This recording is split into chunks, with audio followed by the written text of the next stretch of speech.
Señores, muy buenas tardes, bienvenidos, bienvenidas. Qué bueno que estén a esta hora. Aquí estamos en su programa El Jarabe, segundo día que estamos aquí, Carolina y yo, una servidora, por el señor Marino Zapete, que está de vacaciones. Estamos a través de Teleradio América 45 y 12, señal de cable, también en Estados Unidos, a través de Televisión Dominicana y, por supuesto, en todas las redes sociales. Buenas tardes, Carolina, ¿cómo estás? Buenas tardes, Edith, y todos los que nos sintonizan aquí en el país y desde el exterior también. Bueno, Carolina, ¿cómo va este día? Bueno, ahí tenemos un sinnúmero de informaciones que comentar, incluyendo en primer lugar el tema del sometimiento de la esposa del exfuncionario que está recluido por haber supuestamente abusado sexualmente de su hijastra, la hija de la esposa hoy sometida. Así que vamos de inmediato con el director para compartir con ustedes estos datos.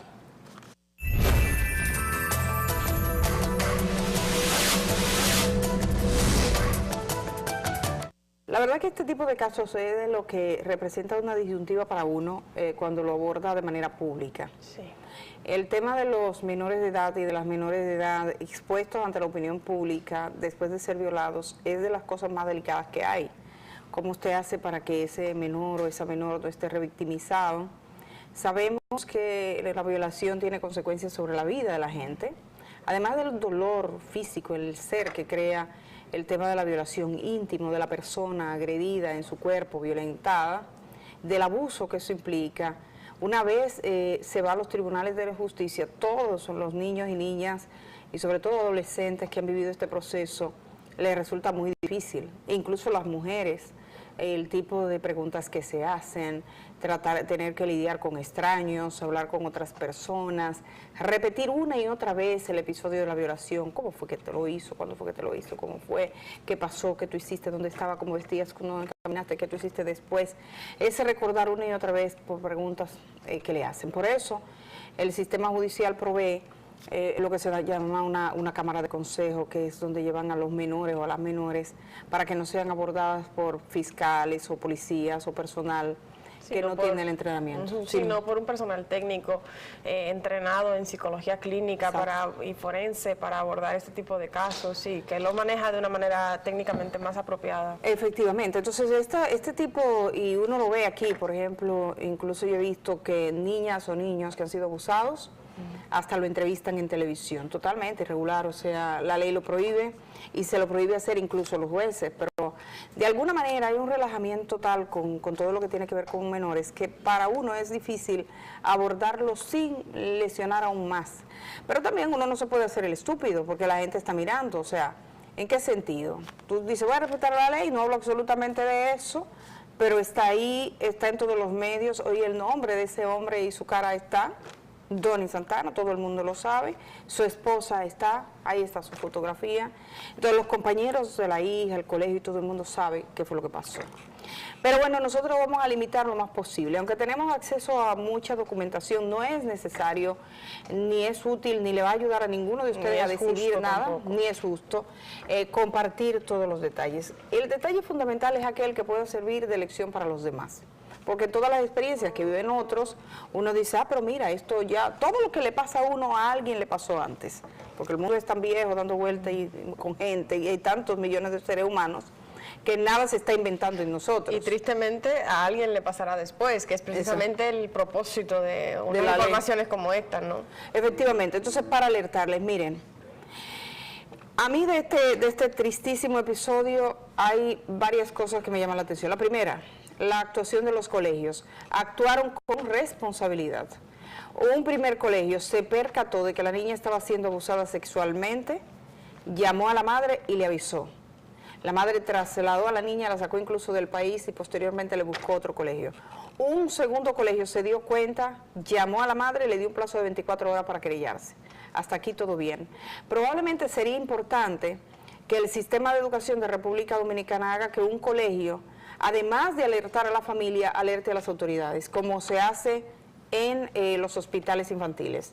Si un niño llega abusado sexualmente al hospital Darío Contreras, si llega con una lesión física, desencajado, que suele ser, me dice, el daño que le hacen a los niños, lo levantan, ese niño que llega así, y el psiquiatra que está habilitado para darse cuenta si hay abuso, sabe que tiene que dar cuenta a las autoridades. Lo mismo debería ocurrir en los colegios. Todo aquel que siendo maestro, maestra, tutor, esté en una posición de poder sobre un niño y descubra que está siendo abusado, debería traducirlo a la justicia. Y la Ley de Protección de Niños, Niñas y Adolescentes genera un marco, aunque general, bastante sólido para permitir que terceros, en este caso las escuelas y los colegios, puedan ser entes de denuncia en estos casos. Es decir, no que personas que están vinculadas con entidades que trabajan con niños no sientan que están actuando al margen de la ley o entrometiéndose en algo en lo que no deberían. Al contrario,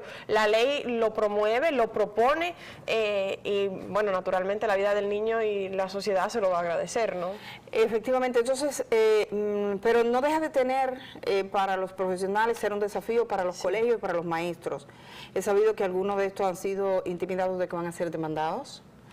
Uno de los colegios también, o sea, viven momentos difíciles porque la gente se pregunta, cuidado, si me estoy metiendo en un lío, mejor es no meterse. Pero cuando se trata de un niño, el objeto fundamental es el resarcimiento del derecho de ese menor que está siendo abusado, o en este caso de esta menor. Segundo, el primer elemento es la actuación de los colegios, que fue bien. El segundo, el de la madre. La madre recibe la información y decide en el primer momento no poner la denuncia, no querellarse. En la segunda la pone y posteriormente retira la querella. ¿Bajo qué argumentos? Suele ocurrir en los episodios de violación y de abuso sexual, que aquí abundan cantidad.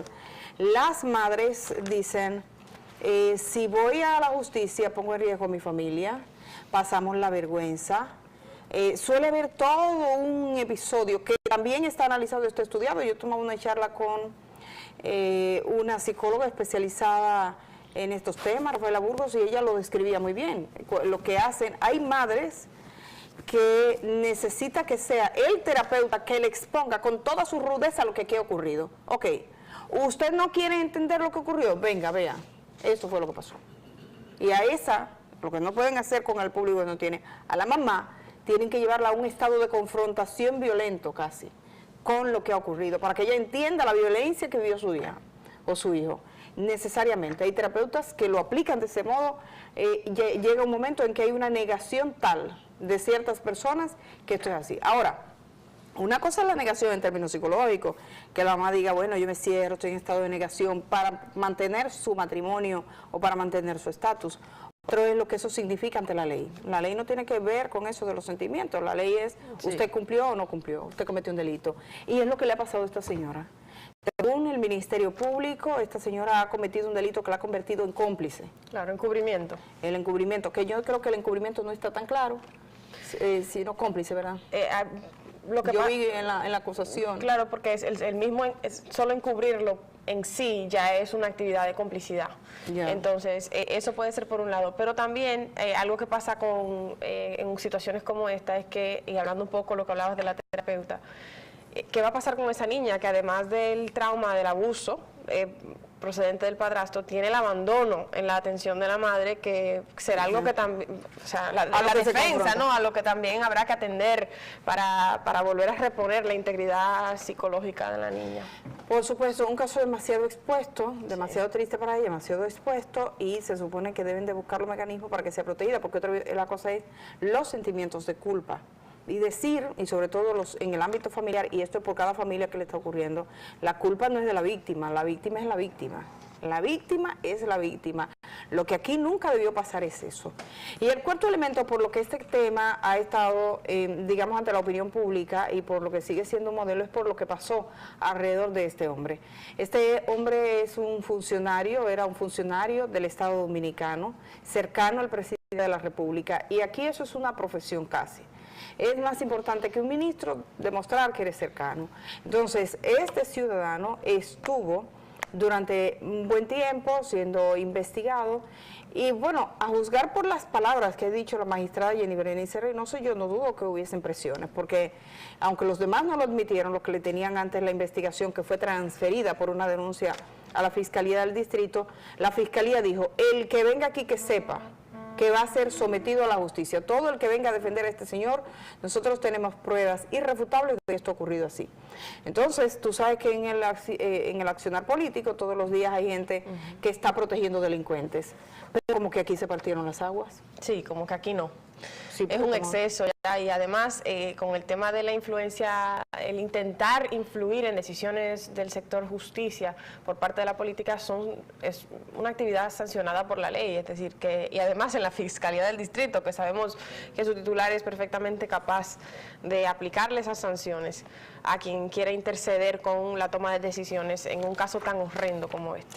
Bueno, vamos con el caso de los policías sometidos ayer lo decíamos, el caso de los policías sometidos porque se robaron un dinero. Lo explicaba el abogado de la víctima. Él dice, la víctima fue víctima 2 veces. Le cometen un robo, 1,5 millones de pesos en el sector de los Alcarrizos, en su negocio. Va a la policía. Cuando llega se encuentra con un coronel, conversa con el coronel y todo lo demás, van, captan el dinero, el papá convence al ladrón, entregan el dinero y después el dinero desaparece, las actas desaparecen, todo un problema porque se iban a quedar con los cuartos. Uno de esos estuvo en Baní y el senador actual de Baní denunció que para entonces ya decía de sus andanzas, no había siquiera ascendido cuando estaba siendo cuestionado por estar vinculado al mundo de las drogas, según lo que dice Wilton Guerrero. Cobraban peaje en puntos de droga y en otros se les tiraban, se apoderaban del dinero, de las almas y de las drogas que vendían más para adelante. Apresaban ciudadanos honestos y de trabajo y los extorsionaban.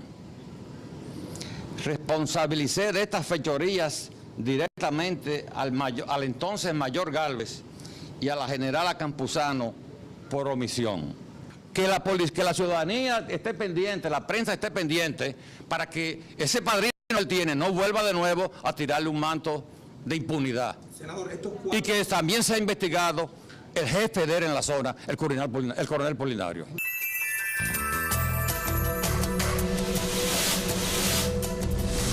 Santiago Sánchez Gálvez es uno de los oficiales de la policía, ahora coronel, que está siendo encausado en este proceso. Era mayor cuando estaba en Baní. Sí. Según Wilton hacía todo esto, aunque Wilton a veces tiene, con respecto a la policía, tú coges y dejas de sus declaraciones, en muchas partes suele decir aspectos que se han vivido en Baní.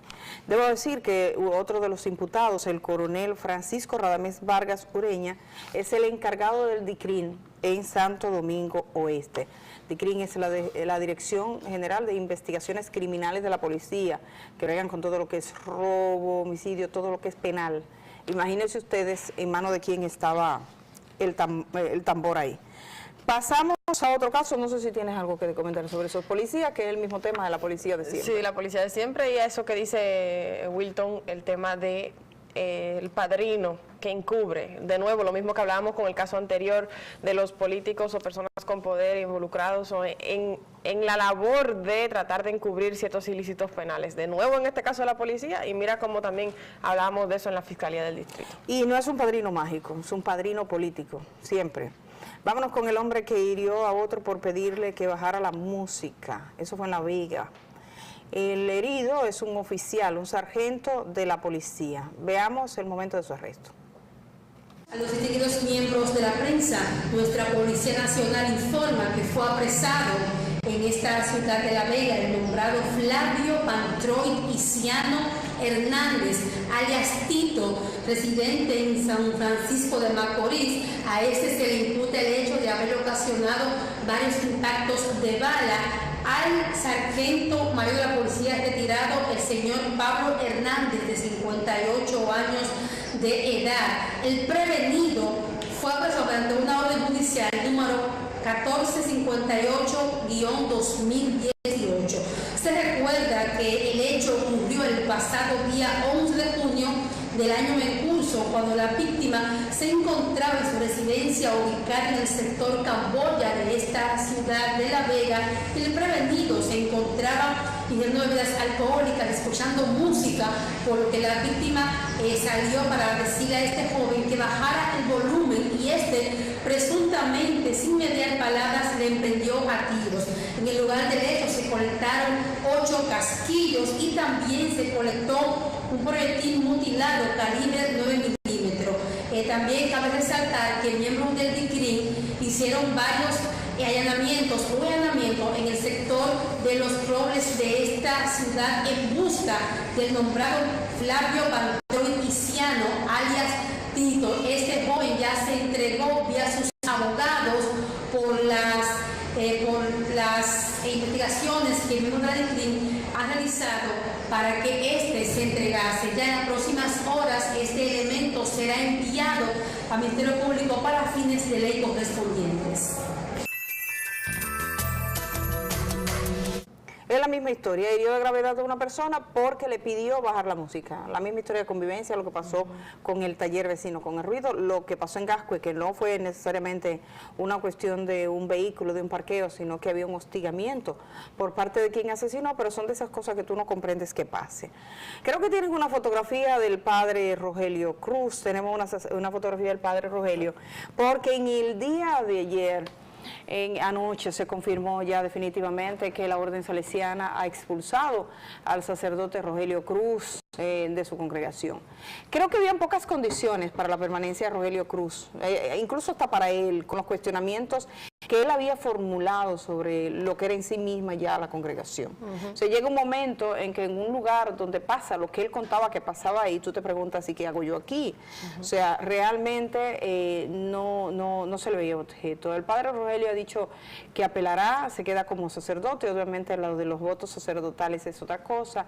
Él sale es como religioso, parte de una congregación religiosa en la que hizo unos votos, que son los votos, entre otros, de obediencia, que es el que han dicho que ha vulnerado, tenía que respetar, hay unas normas internas, las órdenes que le dieron. Mucho conflicto, el padre Rogelio llevó este tema a las gradas de la opinión pública. Sabemos que las cosas domésticas, cotidianas que pasa entre la gente cuando se ve expuesta al crisol de la opinión pública se dificulta a veces más. Creo que eso es lo que ha pasado aquí. Queda un poco, es doloroso el proceso que han vivido y no me parece que haya sido un proceso fructífero para la congregación tampoco. El padre Rogelio hizo acusaciones bastante graves que llevaron al cuestionamiento de la jerarquía dentro de esa congregación. De su lado, él también queda un tanto lesionado. Yo no veo cuál ha sido la ganancia en el tipo de debate tan penoso que aquí se llevó. Sí, también habla a veces de las posturas que pueden ser más radicales cuando se trata, por ejemplo, de la obediencia que de respeto a derechos fundamentales de otra gente. Sí. Pero bueno, ya esa es otra discusión, se veía que no era una situación que pudiera ser mantenida. También se ha barajado en la opinión pública la posibilidad de que un elemento que ha contribuido a la decisión de la expulsión del padre Rogelio han sido precisamente esas opiniones o esa desobediencia, como ellos califican, contra los lineamientos de la congregación en sí, y también con temas relativos, por ejemplo, a lo que ha sido sus enfrentamientos contra compañías como Falcondo, por ejemplo. Entonces, también hay un tema interno de que han lavado los trapos al sol, pero también hay un tema, por lo menos de lo que se habla en general y de lo que preocupa entre las motivaciones que podría haber generado la expulsión, como el ejercicio de ciertos derechos por parte del padre Rogelio, como el de disidencia, pudieron haber afectado su permanencia en la congregación salesiana. Fuera el padre Rogelio de los salesianos, vamos a ver qué pasa. Yo digo que con lo que yo escuché que él llegó a decir y que pasaba ahí, realmente ya eso no era casi reconciliable. Hacemos el cambio, estamos regresando de una vez en su programa El Jarabe.